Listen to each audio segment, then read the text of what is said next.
point, and I give the floor now to the representative of Israel. Madam President, I would like to thank the Secretary General, USG De Carlo, and Director General Grossi for your remarks.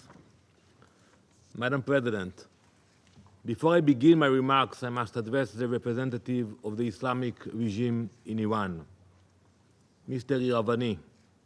How dare you? How dare you write 5 letters in the last week,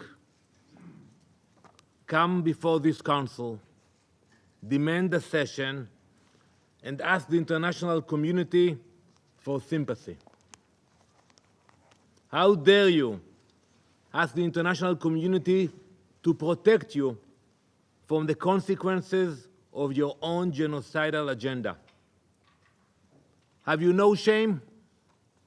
For years, your supreme leader, Ayatollah Khamenei, has publicly and repeatedly called for the destruction of Israel and the United States.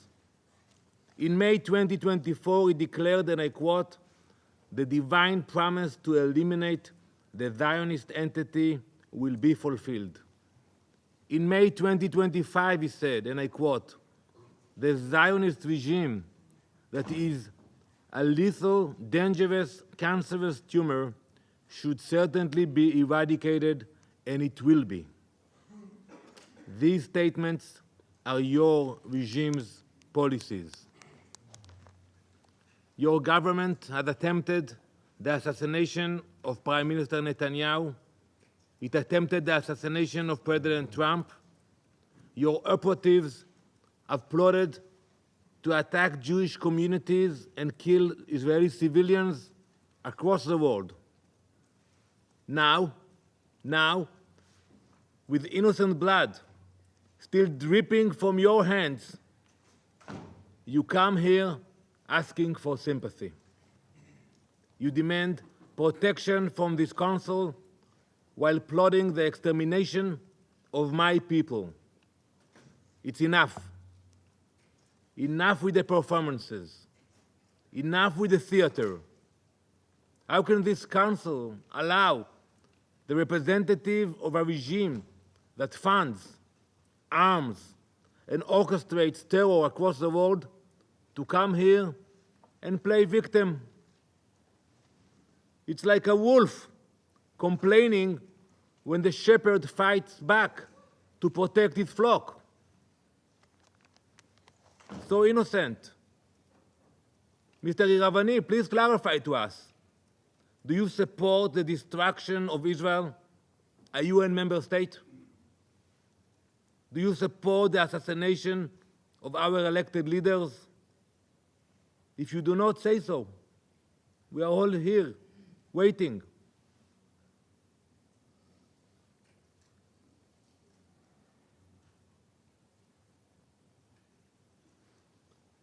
This council should put an end to this charade, once and for all. Mr. Iravani, you are not a victim. You are not even a diplomat. You are a wolf pretending to be a diplomat. And we are done pretending otherwise.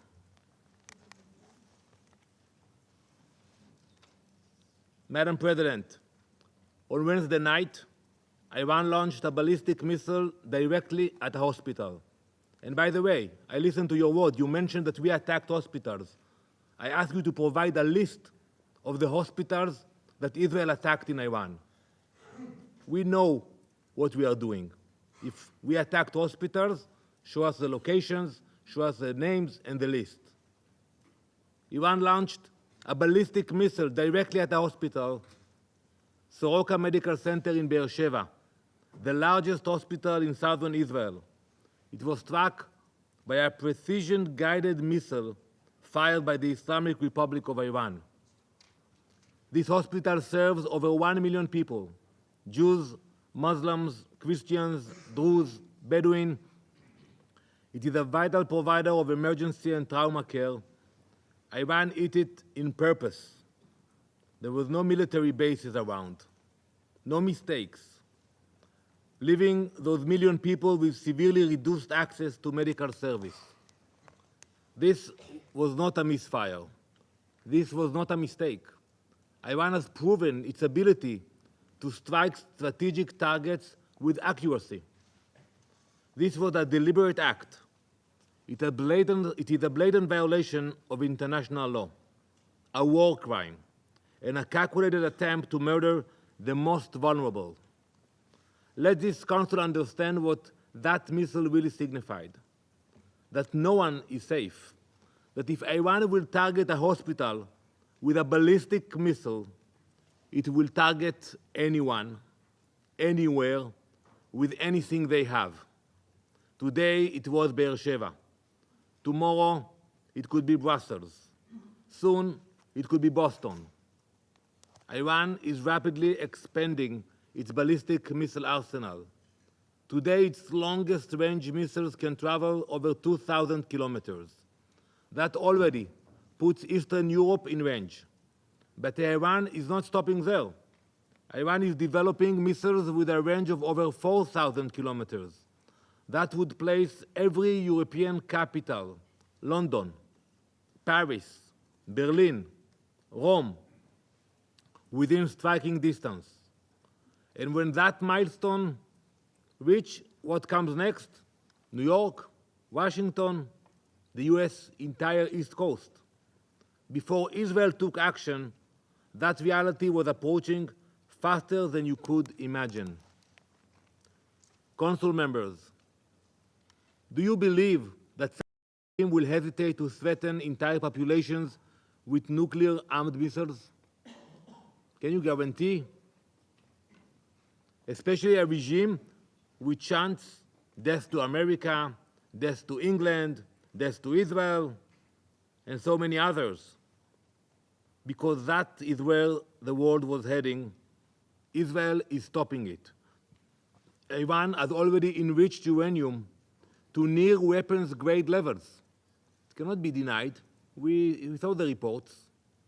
It has built deep underground facilities designed to survive bunker-busting bombs. It has advanced missile delivery systems. And it has lied to the IAEA and the world at every step. There must finally be an acknowledgement that there is no greater threat to international peace and security than a nuclear Iran. The Soroka strike of our hospital should end any illusion that this threat is theoretical. Iran is not just building the capability, it is using it. We will never allow those capabilities to go nuclear. While the Ayatollah shout death to America and death to Israel, many on this council dismiss those threats.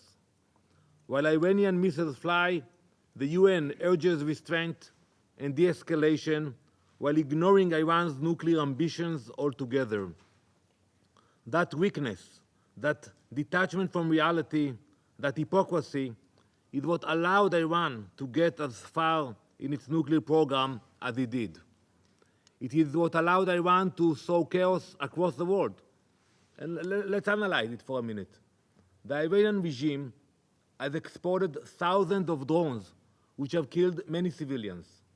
It has harmed Hezbollah in Lebanon, Hamas in Gaza, the Houthis in Yemen, Shiite militias in Iraq, extremist groups in Syria and Africa, and criminal networks in Latin America and Europe. It's a war machine, stretched all around the world. Its reach is not limited by borders, its hatred is not limited by reason, and its ambition is not limited by geography.